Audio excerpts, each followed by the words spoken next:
Now, as the tensions escalate, we're also learning today that the U.S. President Joe Biden has agreed in principle to hold a summit with the Russian President Vladimir Putin. Now, the talks were proposed by France. They will happen only if Russia does not invade Ukraine. And for details, here's Dominic Velitis. So, Dominic, tell us a bit more about these proposed talks.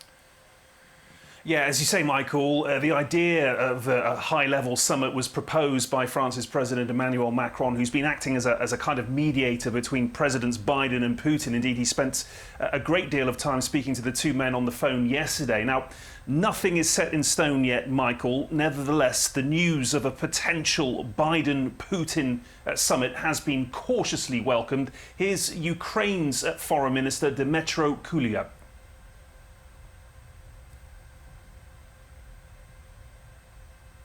We welcome this initiative.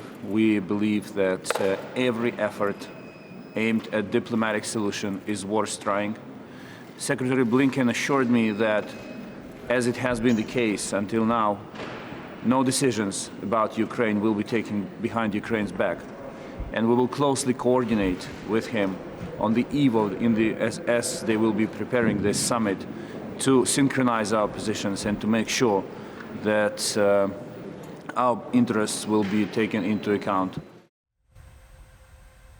Now, the agenda, Michael, of these talks, if they do indeed go ahead, is yet to be finalised. Those details and others like it, such as timing and location and so on, will be hammered out by the US Secretary of State Antony Blinken and his Russian counterpart Sergei Lavrov when they meet on Thursday.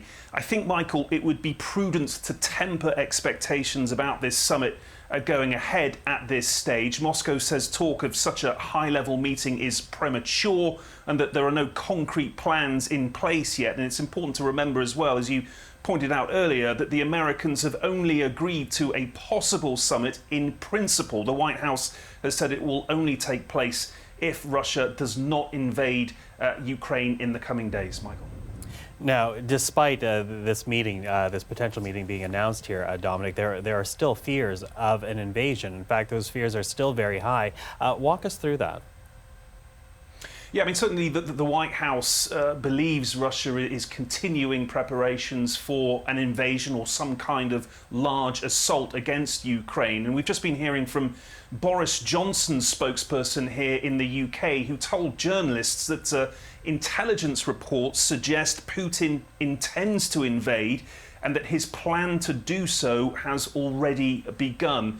Feeding into these fears of a potential Russian invasion, Michael, are satellite images like these. They were taken yesterday but released this morning, and they show new deployments of Russian military units in as little as 9 miles from Russia's border with Ukraine, echoing there what Breyer was saying earlier on. And Western officials say there are other intelligence products out there pointing to an imminent invasion. Moscow, of course, strongly denies such claims, but it gives you a sense, doesn't it, of the level of mistrust that exists between the West and Russia, despite this prospect of high-level talks between Presidents Biden and Putin. Michael.